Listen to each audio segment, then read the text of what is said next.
To Lisabeth soil. ഞാനിവിടെ ചെയ്യുന്നത് ഒരു നാടൻ റെസിപ്പിയാണ്. ഇതാണ് കുറുക്ക് കാലൻ. അതെങ്ങനെയാണ് തയ്യാറാക്കുന്നതെന്ന് നമുക്ക് നോക്കാം. ഇതിനായിട്ട് ഞാൻ ഒരു 1.5 ലിറ്റർ തൈര് ഇവിടെ മിക്സിയിൽ അടിച്ച് വെച്ചിരിക്കുകയാണ്. വെള്ളമൊന്നും ചേർക്കേണ്ട അതിൽ. പിന്നെ കുറച്ച് ചുമന്നുള്ളി, ഒരു ചെറിയ സവോളയും കുറച്ച് ചുമന്നുള്ളിയും കൂടെ ഞാൻ അരിഞ്ഞു വെച്ചിരിക്കുകയാണ്. പിന്നെ 2 ഏത്തക്ക ഇങ്ങനെ ഇതുപോലെ നീളത്തിലിങ്ങനെ ഇങ്ങനെ കട്ട് ചെയ്ത് വെച്ചിരിക്കുന്നു. ഏത്തക്കയാണ് ഞാൻ ഉപയോഗിച്ചിരിക്കുന്നത്. ഇതുപോലെ പച്ചക്കായ. പിന്നെ ഒരു 6-7 പച്ചമുളക് എടുത്തിട്ടുണ്ട്. അത് കുറച്ച് നീളത്തിലിങ്ങനെ കട്ട് ചെയ്ത്. പിന്നെ ഒരു 3 ടേബിൾ സ്പൂൺ വെളുത്തുള്ളി ചെറുതായിട്ട് അരിഞ്ഞത്, 3 ടേബിൾ സ്പൂൺ ഇഞ്ചി ചെറുതായിട്ട് അരിഞ്ഞത്, പിന്നെ കറിവേപ്പില കുറച്ച് വേണം. പിന്നെ കുറച്ച് തേങ്ങ, ഇത് ഒരു മുറി തേങ്ങയുണ്ട്. പിന്നെ ഒരു 1/4 ടീസ്പൂൺ ജീരകം, ഒരു ചെറിയ കഷ്ണം ചുവന്നുള്ളി, ഒരു ചെറിയ കഷ്ണം വെളുത്തുള്ളി. ഇത് നമുക്ക് നല്ലപോലെ അരച്ചെടുക്കാനായിട്ടാണ്. 1.5 ടീസ്പൂൺ മഞ്ഞൾപ്പൊടി വേണം, 1 ടേബിൾ സ്പൂൺ മുളക് പൊടി, കുറച്ച് വെളിച്ചെണ്ണ, പിന്നെ കുറച്ച് ഉലുവാപ്പൊടി, കുറച്ച് ഉലുവ, കടുക് ആവശ്യത്തിന്. ആദ്യം നമുക്ക് കായൊന്ന് വേവിച്ചെടുക്കണം. അതിനായിട്ട് ഞാൻ ഈ പാത്രത്തിൽ കുറച്ച് വെള്ളം എടുത്തിട്ടുണ്ട്. അതിലേക്ക് കായിട്ട് കൊടുക്കാം. കായ്ക്ക് കൂടാൻ മാത്രം ഇപ്പോൾ ഇട്ടാൽ മതി. കുറച്ച് ഉപ്പ്, പിന്നെ കുറച്ച് മുളക് പൊടി. ഈ എടുത്ത് വെച്ചിരിക്കുന്നതിൽ നിന്ന് കുറച്ച് എടുക്കാം, ഒത്തിരി വേണ്ട, അത് മതി. പിന്നെ കുറച്ച് മഞ്ഞൾപ്പൊടി. ഇത്രയിട്ട് നമുക്ക് നല്ലപോലെ ഒന്ന് വേവിച്ചെടുക്കാം. നമുക്കിന്ന് അടച്ച് വെച്ചിട്ട് വേവിച്ചെടുക്കാം. നമുക്കിനി തേങ്ങ ഒന്ന് അരച്ചെടുക്കണം. ഇത് വലിയൊരു മുറി തേങ്ങ, ജീരകം, കുറച്ച് ജീരകം, ഒരു ചെറിയ കഷ്ണം ചുവന്നുള്ളി, വെളുത്തുള്ളി. ഇത് നമുക്ക് നല്ലതുപോലെ ഒന്ന് അരച്ചെടുക്കാം. അരയാൻ പാകത്തിനുള്ള വെള്ളം മാത്രമേ ഒഴിക്കാവുള്ളൂ. തേങ്ങ നല്ലതുപോലെ അരച്ചെടുത്തിട്ടുണ്ട്. നമ്മുടെ അടുപ്പ് വെച്ചിരുന്ന കായും വെന്തിട്ടുണ്ട്. ഇനി നമുക്ക് കാളൻ തയ്യാറാക്കാം. അപ്പോൾ പാത്രം ഇവിടെ ചൂടായിട്ടുണ്ട്. ഞാൻ അതിലേക്ക് കുറച്ച് ഓയിൽ ഒഴിച്ച് കൊടുക്കുകയാണ്. ഓയിൽ ചൂടായിട്ടുണ്ട്. അതിലേക്ക് കുറച്ച് കടുക് ഇട്ട് കൊടുക്കാം.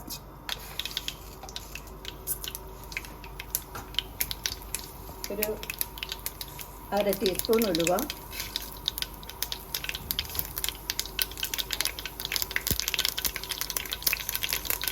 കടുക് പൊട്ടി നമുക്ക് വെളുത്തുള്ളി ഇഞ്ചി ഇട്ട് കൊടുക്കാം. പച്ചമുളക് ഇപ്പോൾ ഇടുന്നില്ല കേട്ടോ, അത് ലാസ്റ്റ് ഇട്ട് കൊടുത്തോളൂ. സവാള ഇട്ട് കൊടുക്കാം. ചുവന്നുള്ളിയും സവാളയും കൂടെ അരിഞ്ഞിട്ട്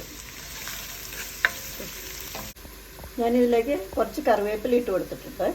കുറച്ച് ഉപ്പും കൂടി ഇടാം. ലൈറ്റ് ബ്രൗൺ ആവുന്ന നേരം വരെ ഒന്ന് വഴറ്റാം. അപ്പം ഉള്ളി ഇവിടെ ചുവന്ന് വന്നിട്ടുണ്ട്. ഞാൻ മഞ്ഞൾപ്പൊടി ഇട്ട് കൊടുക്കുകയാണ്.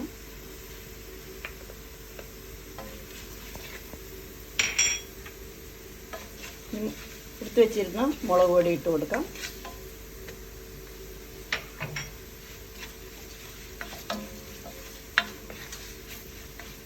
നല്ലോണം മൂക്കണം, പെട്ടെന്ന് മൂത്തുള്ളൂ. അപ്പം മുളക് പൊടി ഇവിടെ നന്നായിട്ട് മൂത്തിട്ടുണ്ട്. നമുക്കിതിലേക്ക് തേങ്ങ ഇട്ട് കൊടുക്കാം.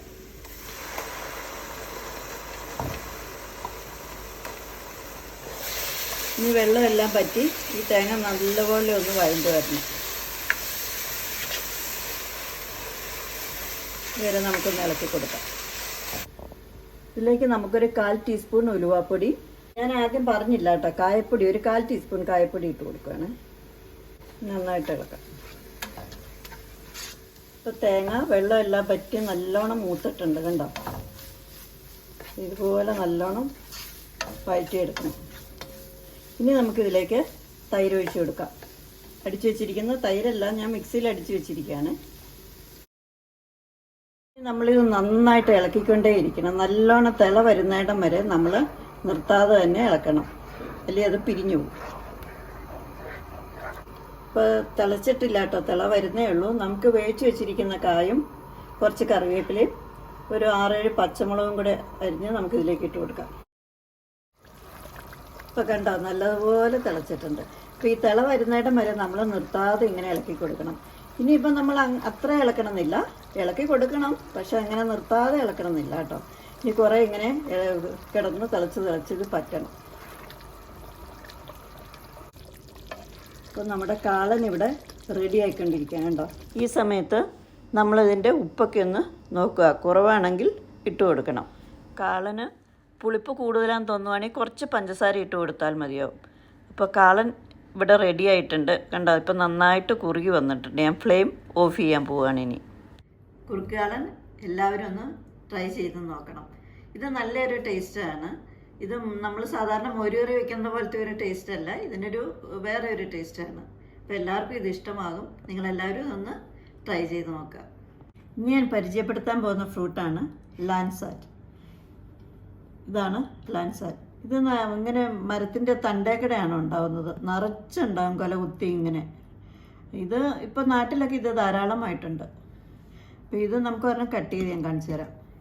ഇതിന് നല്ല ഒരുവിധം മധുരമുണ്ട്, പിന്നെ ഒരു ചെറിയൊരു പുളിപ്പ് രസമുണ്ട്.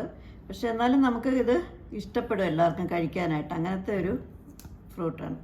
ഇങ്ങനെ ഇങ്ങനെ എടുക്കാം. ഇതിനകത്ത് അകത്ത് ചെറിയ ചെറിയ കുരുവാണ്, കുഞ്ഞു കുഞ്ഞു കുരുക്കളാണ്. ഇതാണ്.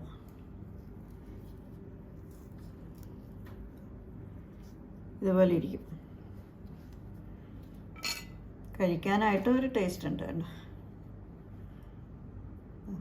ഇതിനുള്ളിലൊക്കെ ചെറിയ ചെറിയ കുരുക്കളാണ്. ചിലതിനകത്ത് അങ്ങനെ കുരുവൊന്നുമില്ല.